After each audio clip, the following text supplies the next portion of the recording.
10 people walked into a room on Friday to talk about weapons. Defense officials, military leaders, people whose entire job is figuring out how Ukraine survives this war. None of them walked out. A Russian missile hit that room directly, and by the time the smoke cleared, 10 were dead and over 100 more were wounded, some of them among the very people responsible for keeping Ukraine's defense industry running. And almost immediately, a much uglier question started spreading through Ukrainian media and social platforms. Not just who fired the missile, but who let that many important people gather in one place, at one time, in the middle of a war, where Russia has spent years hunting exactly this kind of target. That question is now the subject of an actual criminal investigation, ordered by Ukraine's own prosecutor general, into Ukraine's own government. This is the story of the deadliest single strike Ukraine has suffered in a long time, landing at the exact same moment Zelensky's government is already dealing with public protests, a military leadership shakeup, and now, serious questions about whether basic security judgment failed at the worst possible moment. Stick with me, because by the end of this video, you'll understand exactly what happened on the battlefield this past week, and why so many people inside Ukraine are asking hard questions about their own leadership, right when the country can least afford internal chaos. Let's start with Friday, July 24th, because this is where the deadliest part of this story happened. A Russian missile struck a defense industry event in the Kyiv region. Not a random building, not a residential block hit by accident. An actual gathering, bringing together government officials, military leadership, and people connected to Ukraine's defense industry, all in one place. President Volodymyr Zelenskyy confirmed the toll himself. 10 people killed, over 100 wounded. For a single strike, in a single location, that is a devastating number, and it becomes even more devastating when you understand who exactly was in that room. This wasn't a strike on a supermarket or an apartment building, tragic as those attacks always are. This was a strike that managed to hit a concentration of exactly the kind of people Russia would consider high-value targets: government officials, military figures, defense industry leadership, all gathered together, seemingly in one location, at a moment Russia was apparently able to identify and hit with precision. And that is exactly why the backlash inside Ukraine has been so sharp, so fast. It's not just grief over the deaths, although there is plenty of that. It's anger, real anger, over how something like this could have happened in the first place. Ukraine's own prosecutor general, a man named Ruslan Kravchenko, announced a formal criminal investigation almost immediately. He said the investigation would establish exactly who made the decision to hold that event, and crucially, whether the risks involved were properly assessed under martial law. Let that sink in for a second. This isn't Ukraine investigating Russia for war crimes, which happens constantly and is a completely different kind of legal process. This is Ukraine investigating itself. Ukraine's own justice system is now formally examining whether Ukraine's own officials made a catastrophic security mistake by gathering that many important people together in a single, vulnerable location. In a country that has been under daily missile and drone threat for 4.5 years. That is an extraordinary admission of internal failure, made publicly, in the middle of an active war. And this comes at a moment when Zelensky's government is already under real strain. If you've been following the news out of Ukraine recently, you know this wasn't a quiet, stable week for Ukrainian leadership, even before this strike happened. Just days earlier, Zelenskyy had gone through the most significant military shakeup of the entire war, firing his commander-in-chief, Oleksandr Syrsky. After days of mass protests that were triggered by the controversial removal of a popular young defense minister, Ukrainians had already been out in the streets, angry, demanding accountability from their own government, before this missile strike even happened. So, when a deadly attack lands directly on a gathering of defense officials, just days after weeks of public anger over leadership decisions, and it turns out, Ukraine's own prosecutor general has to open a criminal inquiry into whether basic security protocols were followed, you can understand why the word chaos genuinely fits what's happening inside Zelensky's government right now. This isn't one isolated bad headline. It's multiple serious crises, landing on top of each other, in the same stretch of days, each one raising fresh questions about competence, accountability, and control at the highest levels of Ukrainian leadership. Now let's zoom out from that one event, because Friday's tragedy in Kyiv region wasn't the only major attack that day. Russia hit multiple targets across Ukraine, and the pattern of these strikes tells its own story. In Kyiv itself, the city's mayor, Vitaly Klitschko, reported explosions and urged residents to get into shelters as air defense systems engaged incoming threats. That's become an almost routine occurrence in Kyiv by this point in the war. But routine doesn't mean safe, and it definitely doesn't mean less terrifying for the people living through it every single time those sirens go off. Then there's Sloviansk, a city that's been getting hit hard and repeatedly. The regional governor, Vadim Filashkin, reported that 5 people were killed and 9 more injured after Russian forces dropped 2 aviation bombs directly on the city. And Filashkin made a point of noting something specific and disturbing. This was the second consecutive day that Sloviansk had suffered casualties from Russian attacks. He didn't mince words either, saying plainly that Russia attacks Ukrainian cities daily, and specifically calling on anyone still living near the front line to evacuate. Think about what that actually means for the people living in that region. This isn't a warning issued once, as a precaution. This is a local governor, responsible for the safety of his own residents, publicly telling them that staying near the front line is no longer something he can guarantee any safety around. 2 days in a row, back to back. There's also something worth noting about the timing of these particular strikes. Al Jazeera's own correspondent in Kyiv, reporting on the ground, pointed out that it's genuinely unusual for Russian attacks, especially ballistic missile strikes, to happen during daytime hours. Most of this war's most intense bombardments have historically come at night, under cover of darkness. A shift toward daytime ballistic strikes represents a real change in pattern, and when patterns shift in a war like this, it's rarely by accident.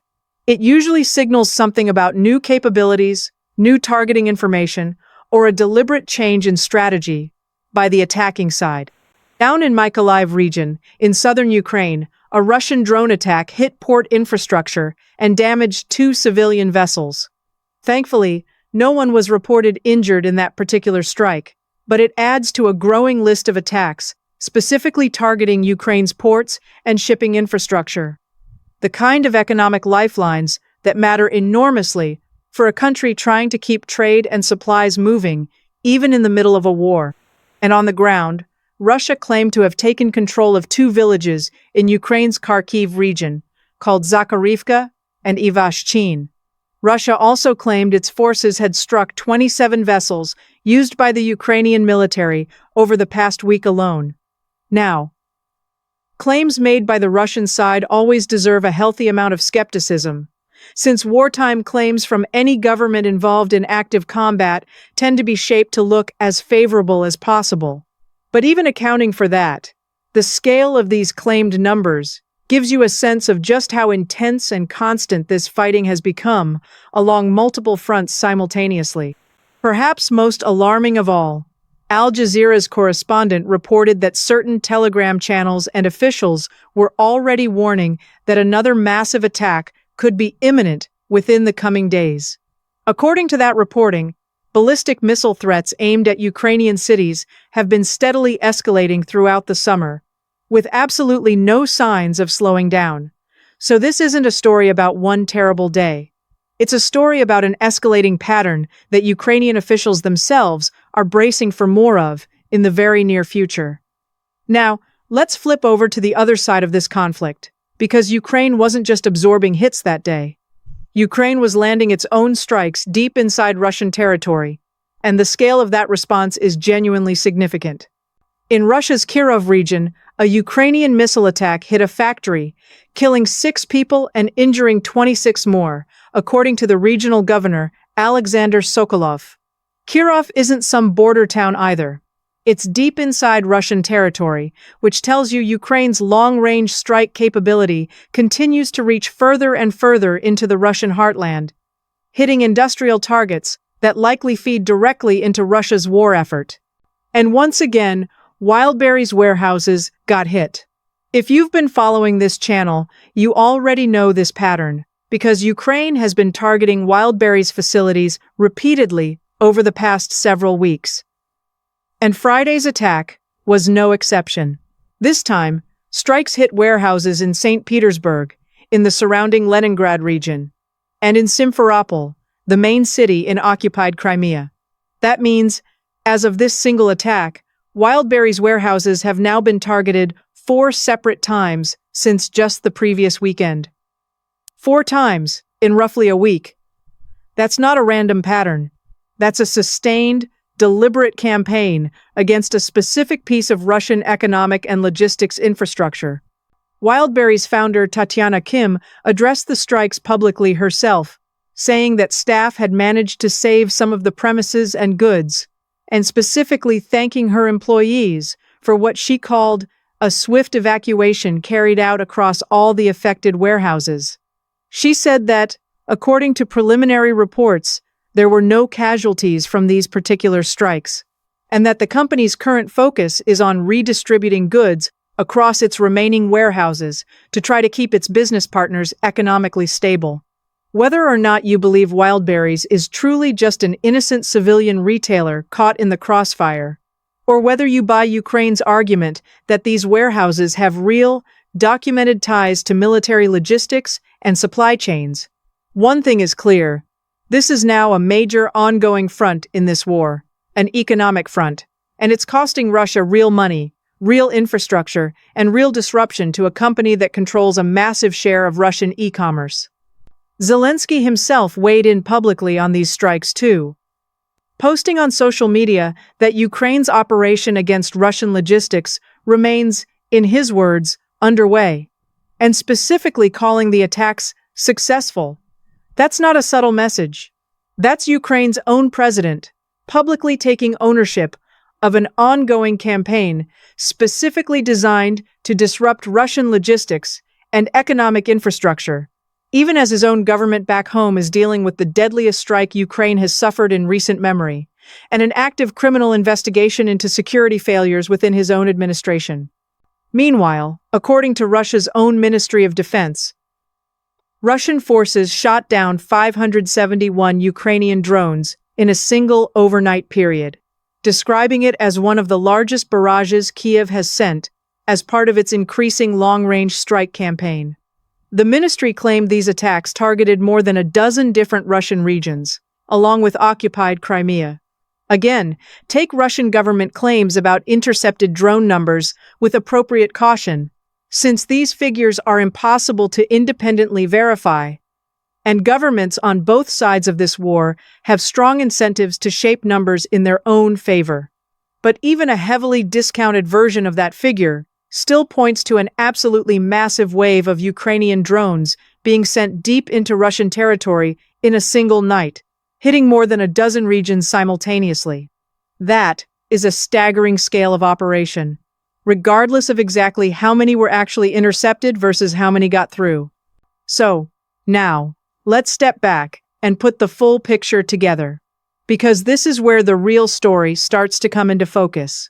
On one side, you have Russia landing its deadliest strike in a long time, directly on a gathering of Ukrainian defense officials and military leadership, killing 10 people and wounding over 100 more. An attack precise and devastating enough that Ukraine's own prosecutor general felt compelled to open a criminal investigation into whether Ukrainian officials themselves made a fatal security mistake by organizing that event in the first place. On the same day, Russia also killed civilians in Sloviansk with daytime aviation bomb strikes, an unusual departure from typical nighttime bombardment patterns, while damaging port infrastructure in Mykolaiv and claiming territorial gains in Kyiv region. On the other side, you have Ukraine hitting back hard, killing 6 people and wounding 26 more in a strike on a Russian factory deep inside Kyiv region.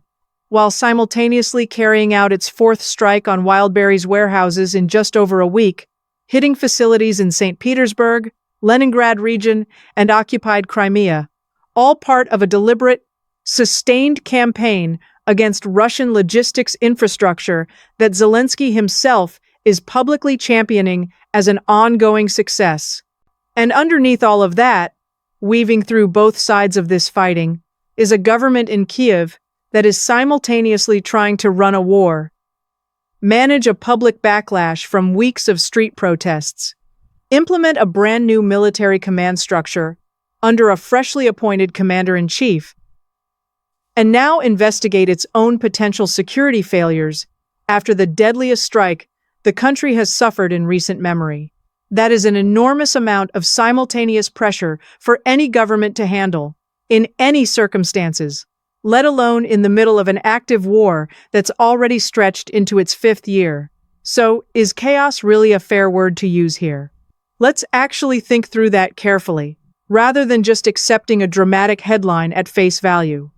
On one hand, you could argue that everything happening right now is simply what war looks like. Attacks happen constantly on both sides. Governments investigate failures when serious mistakes occur. And that kind of accountability, however painful, is actually a sign of a functioning democratic system rather than a broken one.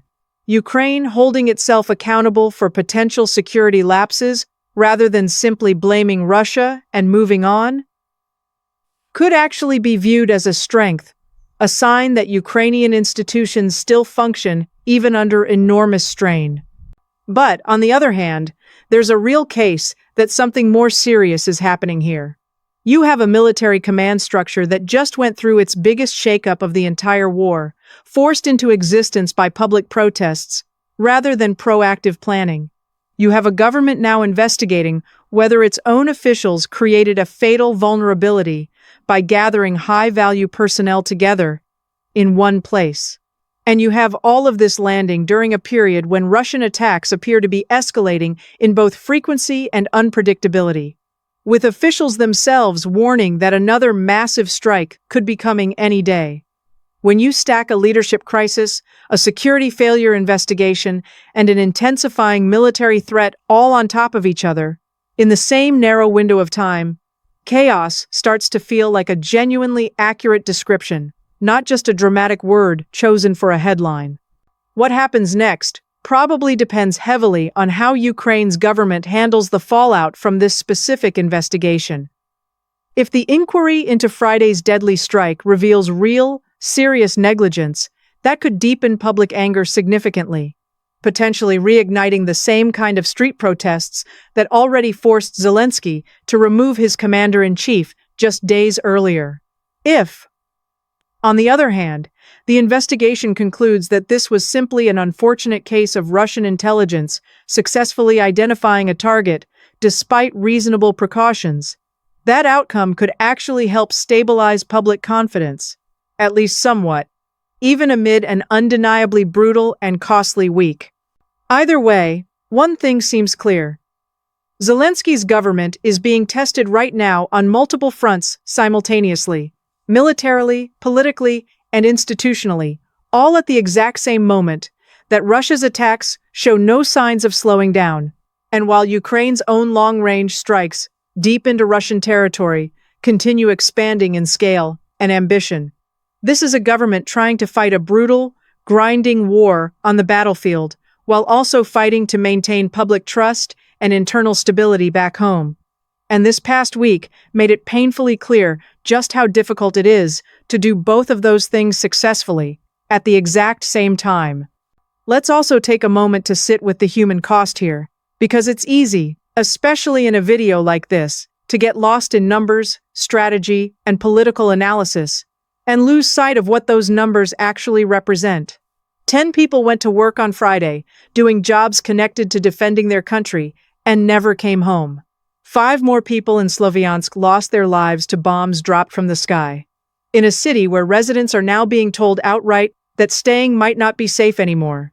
On the other side of the border, 6 workers at a factory in Kyiv region died in a missile strike, Workers who almost certainly had no say whatsoever in the decisions that led their workplace to become a wartime target. None of these people, on either side of this conflict, chose to be caught in the crossfire of a war being fought over political and territorial disputes, far above their own daily lives. That's the reality underneath every one of these headlines. Every one of these strike counts, every one of these government investigations and military reshuffles. Real people, on both sides, are the ones absorbing the actual cost of every decision made in Kyiv and in Moscow. So, where does this leave us, heading into the days and weeks ahead? Ukrainian officials themselves are warning that another massive Russian attack could be coming soon, following an already escalating pattern of ballistic strikes throughout the summer. Ukraine's own long-range strike campaign against Russian logistics, energy infrastructure, and industrial targets shows absolutely no sign of slowing down either, with Zelenskyy himself publicly framing these attacks as an ongoing, successful operation.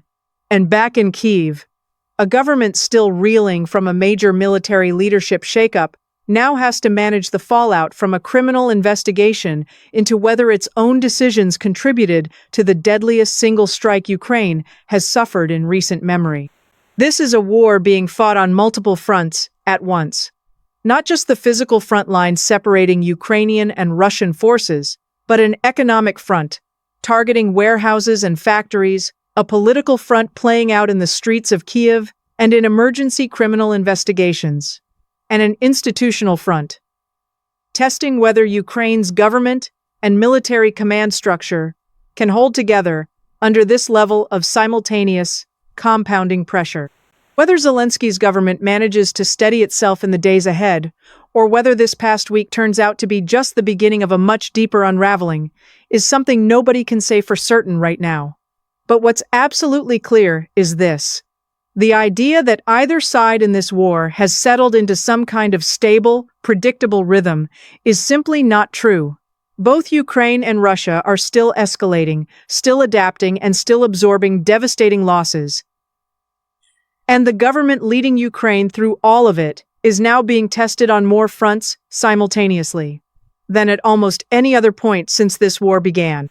If this video helped you understand everything that happened this past week and why so many people are using the word chaos to describe what's happening inside Ukraine's government right now, hit like, subscribe, and let me know in the comments whether you think this investigation is going to reveal real negligence or whether this was simply the tragic result of an increasingly unpredictable and escalating war. I'll see you in the next one.